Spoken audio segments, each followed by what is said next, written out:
बिस्मिल्लाहिर्रहमानिर्रहीम।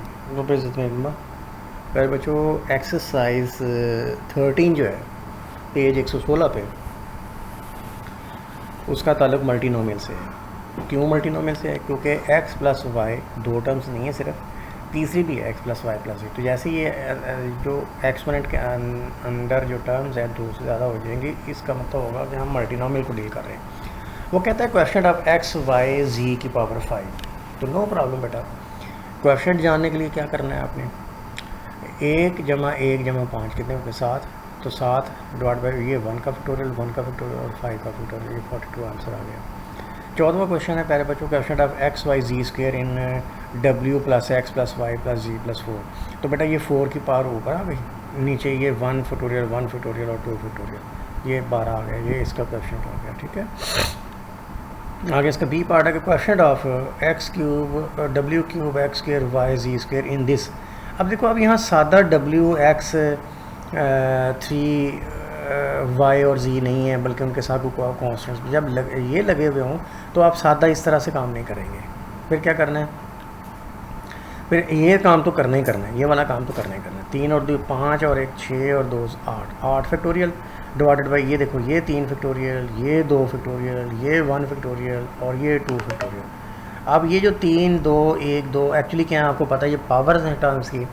तो ये देखो 2w की पावर 3 और -x की पावर 2, 3y की पावर 1 और -2z ये जो आखिरी टर्म है उसकी पावर 2। तो ये जो 3 2 1 2 है ना, ये एक्चुअली इनकी पावर्स हैं, 2w की, -x की, 3y की, -2z की, ये इनको पावर्स दे दी।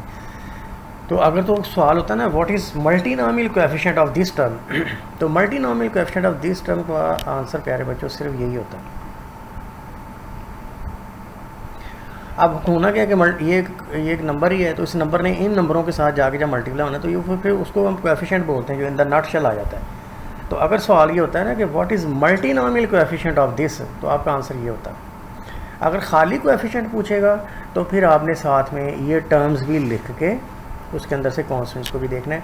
तो ये देखो, इसमें से आप क्योंकि कोएफिशिएंट मांग रहे हैं, तो w तो ये आ गया ना, w की पावर 3, ये देखो ये आ गया।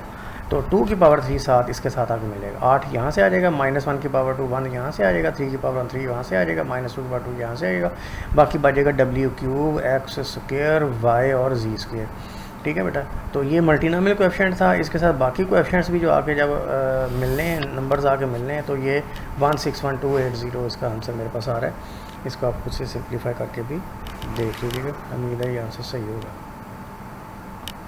ठीक है बेटा, उम्मीद है समझ आ रही होगी आपको। आगे चलते हैं। आगे क्या है, coefficient of this in this. अब देखिए इसमें भी क्योंकि खाली w x y और z और वगैरह होता, तो इसका मतलब ये था कि हमें कुछ और करने की ज़रूरत नहीं है। अब हमें कुछ और करने की ज़रूरत है।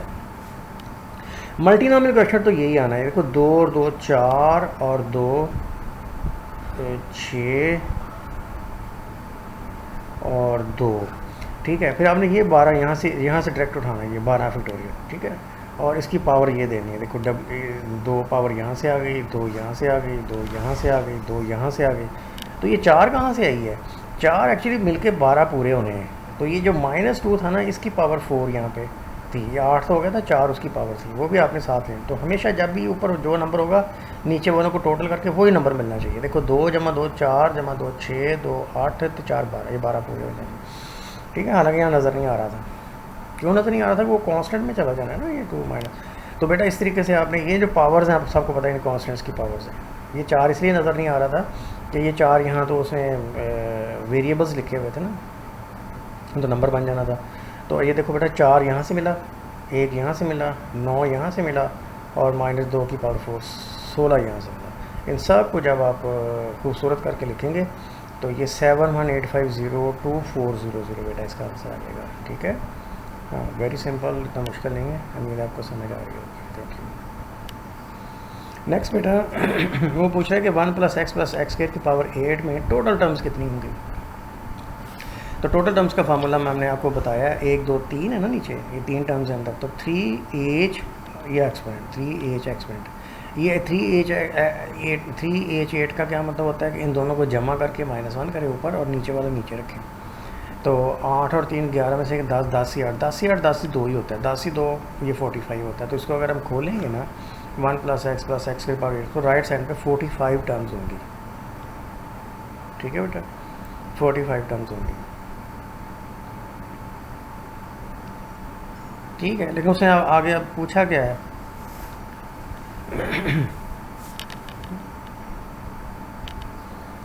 अच्छा बेटा अब इस क्वेश्चन में ना इस क्वेश्चन में उसने एक्चुअली पूछा ये है, ये 16वां क्वेश्चन है पेज 116 पे कि find the coefficient of x5। ये जब खुलेगा ना तो इसमें 45 टर्म्स होंगी।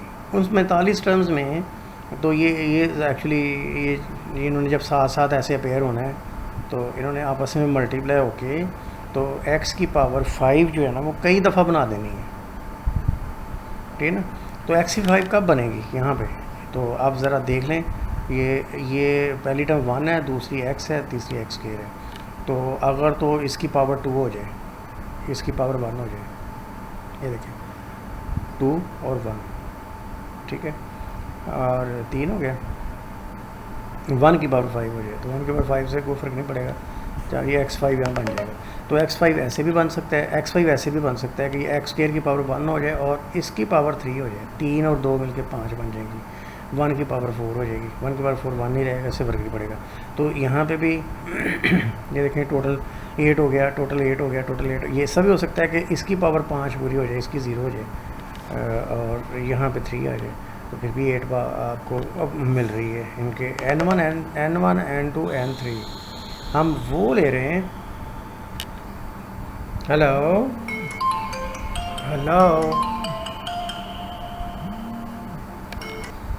अच्छा बेटा, इसमें सवाल ये है कि x की पावर 5 जो है उसका क्वेश्चन क्या है, लेकिन x की पावर 5 ज़्यादा दफ़ा अपीयर हो जाएगा। आपको पता है ना किसी भी मल्टीनोमियल में ये जो पावर्स होती हैं, ये जो पावर्स हैं, ठीक है ना, ये 45 किस्म की पावर्स इसमें आएंगी, क्योंकि इसकी 45 टर्म्स है ना, ये देखिए 45 टर्म्स इसका, तो हर 45 का एक मल्टीनोमियल कोएफिशिएंट होगा। ठीक है, अब ये n1 n2 n3 मुख्तलिफ होने के बावजूद x5 एक से ज़्यादा दफ़ा बनाएगा, वो ये उसने कहा है। मसलन अगर n1 4 हो, n2 3 हो, 1 हो, तो फिर भी x5 बन जाएगा, ज़्यादा टर्मों में x5 बन जाएगा, मतलब एक टर्म नहीं होगी जिसमें x5 होगा, बल्कि ज़्यादा टर्में होंगी जिनमें x5 होगा। एक टर्म तो वो होगी जिसमें x5 ये वाली अरेंजमेंट होगी, दूसरे में ये होगी, तीसरे में ये होगी। ये मैं आपको पहले एक्सप्लेन कर चुका हूँ कि ये x और x स्क्वायर, ये n1 n2 तीन तरह के n1 n2 n3 मिलके आपको x5 देंगे। लिहाजा क्योंकि सारों का x5 मसलन जैसे हो गया 5x5 + 10x5 + 20x5, तो वो 35x5 इन नटशेल बन जाएगा। तो ये देखो इसके साथ मिल जाएगा बेटा, इसके साथ 8 फैक्टोरियल 4 फैक्टोरियल 3 फैक्टोरियल, इसके साथ बन जाएगा 8 फैक्टोरियल 5 फैक्टोरियल 2 फैक्टोरियल, इसके साथ बन जाएगा 8 फैक्टोरियल 3 फैक्टोरियल 5 फैक्टोरियल। तो इसको आप सिंप्लीफाई कर लें तो ये 504 आपका आंसर बेटा बन गया है, 504। अच्छा, अगला क्वेश्चन है 23A मल्टीनोमियल के मिक्स एक्सरसाइज में। उसमें मिक्स दिए हुए मल्टीनोमियल के ना, मतलब तो कोई तरतीबवार नहीं दिए हुए कि बाइनोमियल का पहली आधी एक्सरसाइज है, मल्टीनोमियल की आधी एक्सरसाइज है, फैलाया हुआ उसने, कोई ऐसी बात नहीं है।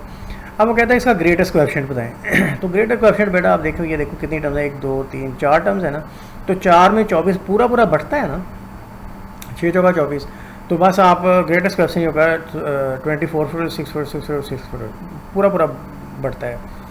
अच्छा, यहाँ क्या है पहले बच्चों 40 है, और greatest coefficient of the term, तो ये 2 ही टर्म्स है ना, 1 और 2, तो 40 इन 2 में पूरा बढ़ता है ना 20 के तौर पर, तो 40 फैक्टोरियल 20 फैक्टोरियल 20 फैक्टोरियल। पूरा ना बढ़ता हो तो कोई और चीज़ है, लेकिन जब पूरा बढ़ता हो, जैसे इन 4 में 24 पूरा बढ़ता है 6 करके, और इन 2 टर्म्स में जो 40 है पूरा बढ़ता है 2 20 करके। तो ये बेटा आपका ग्रेटेस्ट कोएफिशिएंट होगा, को आप सिंप्लीफाई कर लें, आप डिवाइड करके फैक्टोरियल्स के आंसर्स आप ये निकाल लें कि इसका नटशेल आंसर क्या बनता है। ठीक है बेटा, ये आपके मैं 6 पेजेस थे आपकी इस मल्टीनोमियल क्वेश्चंस के जो एक्सरसाइज 2 में थे, मैंने 5 पे हमने बात कर ली है, 1 पेज बेटा रह गया, इसके बाद आपका ये मल्टीनोमियल सेक्शन ख़त्म हो जाएगा एक्सरसाइज 2 का।